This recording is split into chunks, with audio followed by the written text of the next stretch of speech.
Nous sommes maintenant en ligne justement avec Marc Ferrero, psychologue clinicien. Bonjour et soyez le bienvenu sur l'antenne d'Europe 1. Oui, bonjour à vous, oui. Alors, ma première question porte sur l'origine de ces complexes. Ah, l'origine. Écoutez, l'origine, elle se retrouve encore et toujours et partout dans l'enfance. Oui.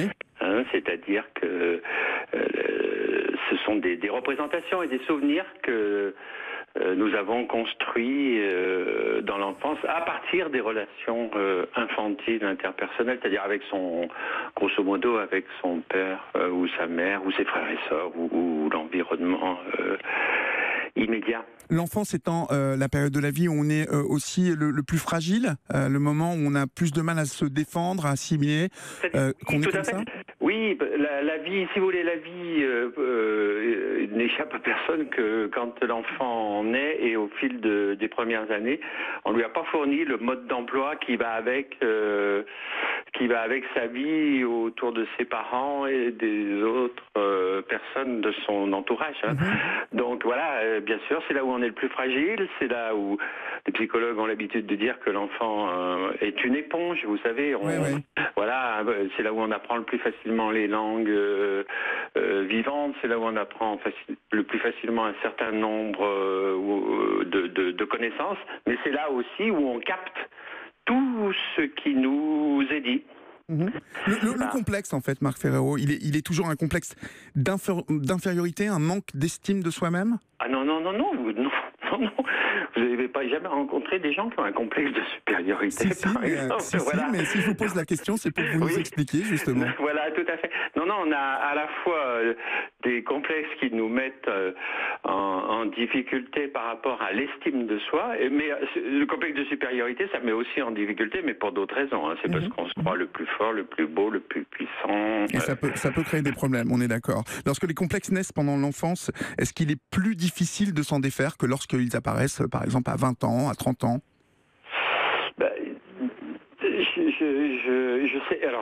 Je sais pas si un complexe, ça apparaît aussi tardivement dans la vie. Je pense que il y a une sédimentation qui se fait et qui est en lien avec ce qu'on a pu nous raconter, nous dire dans l'enfance. Alors après, le complexe, il y a tout un travail souterrain et inconscient, de mon point de vue, qui se fait chez la personne et qui va ressurgir à un moment ou à un autre. C'est pas forcément... Pardonnez-moi, mais par exemple, pour quelqu'un qui, lorsqu'il s'est réalisé après ses études, qui a un métier, fait un complexe d'infériorité par rapport à d'autres qui ont plus d'argent que lui, est-ce que ça peut venir quand même de l'enfance, ça ? Oui, tout à fait, bien sûr. D'accord. Oui. Encore une fois, alors je pense moi que ça peut venir que de l'enfance, justement, à travers ce que cet enfant, garçon ou fille, a pu entendre du côté des parents. Vous savez, tout se transmet. Voilà. Donc ça n'arrive pas par l'opération du Saint-Esprit, pour être un peu trivial. Il y a des soubassements qui amènent une personne à imaginer qu'elle ne gagne pas assez d'argent, qu'elle n'est pas assez intelligente, qu'elle n'est pas suffisamment cultivée, etc. Et ça prend sa source dans l'enfance. De façon générale, très générale, dans l'enfance du sujet. Vous dites aussi qu'avoir des complexes, c'est une maladie du narcissisme, c'est-à-dire de l'estime de soi-même. Alors, comment s'en défaire de ces complexes ? Si vous me permettez, il y a un petit mot, c'est que vous avez quand même oublié le plus célèbre d'entre eux, qui est le complexe d'Oedipe, au passage. Ah oui, c'est vrai. Je n'y avais pas pensé, c'est vrai. Ouais. Mais c'est peut-être pas l'objet des échanges que nous avons aujourd'hui, mais peut-être qu'un jour, ce sera intéressant de consacrer du temps à ce complexe-là, parce que c'est aussi un des complexes, alors lui, fondateur, parmi d'autres situations. Je pense que le complexe d'Oedipe peut largement influencer les complexes qu'on peut faire en tant que garçon ou en tant que fille lorsqu'on est dans la séduction. Bien sûr, mais pas que. Pas que. Pas que. Ça fera l'objet d'un autre numéro, Marc Ferrero, si vous le voulez bien. Nous entendions le témoignage d'Audrey en début d'émission, qui avait réussi à faire de ses cheveux roux, de sa peau blanche, une force. Comment faire d'un complexe une force, justement ? les deux exemples que vous avez choisis, étaient à ce titre extrêmement illustrants de la situation, hein, c'est-à-dire qu'elle avait autour d'elle au moins une personne bienveillante qui était son père, d'après ce que j'ai entendu. Et ça, c'est le plus important. Il faut avoir autour de soi des personnes, et plus ils sont proches, mieux c'est, bien le père ou la mère, des personnes qui vous écoutent, qui vous sécurisent, qui vous acceptent tel que vous êtes, et que son père lui ait dit qu'il fallait que tout ce qui était rare, de mémoire, hein, tout ce qui était rare était beau. Voilà une belle phrase, et voilà une façon de construire son enfant, vous voyez, de façon extrêmement positive, et de lui fournir un héritage. Et de le rassurer, de lui donner de la force et de faire de ce complexe une force, avec cette rousseur et cette peau blanche qui peut être d'une beauté totalement pure d'ailleurs, parce qu'on connaît des actrices, des chanteuses, et puis on voit dans la rue des très beaux roux, des très belles rousses, donc je ne sais pas d'où ça vient tout ça. Restez en ligne avec nous, Marc Ferrero.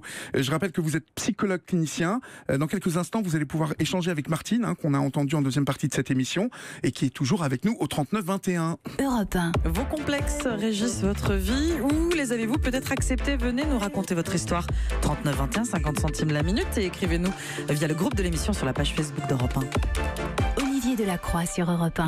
Marc Ferrero, justement, si l'on voit que son enfant n'est pas bien dans sa peau, que les autres ne veulent pas jouer avec lui, et que ça finit par en faire un enfant meurtri, angoissé, faut-il s'inquiéter, et comment l'aider surtout? Écoutez, ça dépend de la souffrance de l'enfant, enfin de ce qu'on perçoit de sa souffrance. Comment l'aider, c'est ce qu'on évoquait déjà tout à l'heure. L'important pour l'enfant, c'est lui donner la possibilité d'en parler, en tout cas, avec son entourage immédiat. Oui. Et puis de l'amener peut-être à prendre de la distance par rapport à la norme, hein, parce que ce que nous dit Martine, c'est effectivement cela, c'est que dès qu'on s'éloigne du familier, parce qu'il y a peu de personnes rousses, ou moins en tout cas que blondes ou brunes, dès qu'on s'éloigne du familier, eh bien, on commence à prendre conscience de ces différences, et surtout, on peut le percevoir aussi comme une défaillance ou un défaut, et que les autres ont repéré en nous. Justement, j'étais en train de penser en vous écoutant, est-ce qu'on peut vivre en n'ayant aucun complexe finalement? Parce que j'ai l'impression que nos complexes nous font avancer à travers les actes qu'on pose. Est-ce qu'on peut bien vivre en n'ayant aucun complexe? Je crois que tous, à un moment ou un autre, à un niveau ou un autre, dans votre introduction, vous avez présenté 3 types de complexes, physiques, psychiques et culturels, ou sociaux, je ne sais plus. Eh bien, effectivement, pour échapper à cette liste-là, il faut quand même être particulièrement fort. Donc je crois que tout le monde a des complexes, et certains vont les cacher plus facilement que d'autres. Non, je crois que ça échappe à personne.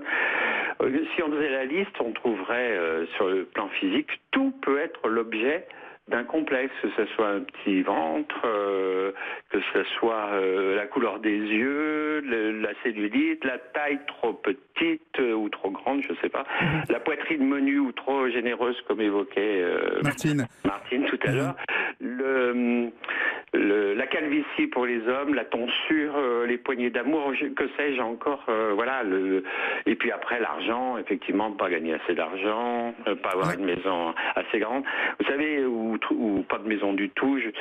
C'est vraiment, on va retrouver ça. On voit toujours, parce que pour chacun d'entre nous, on voit toujours ce que nous n'avons pas et jamais ce que nous avons. Quoi. Voilà, c'est souvent, et ça entraîne une difficulté à pouvoir se construire et échapper, en tout cas, à ce moment d'une situation complexe. Alors, justement, Marc Ferrero, ces complexes, vous le disiez, traduisent un manque de confiance en soi. Martine, elle a fait le choix de faire un lifting pour se sentir mieux. Y a-t-il d'autres solutions? Je pense à ceux, notamment, qui n'ont pas les moyens de faire un lifting ou d'acheter une perruque pour ceux qui ont une calvitie. Quelles sont les autres solutions? Oui.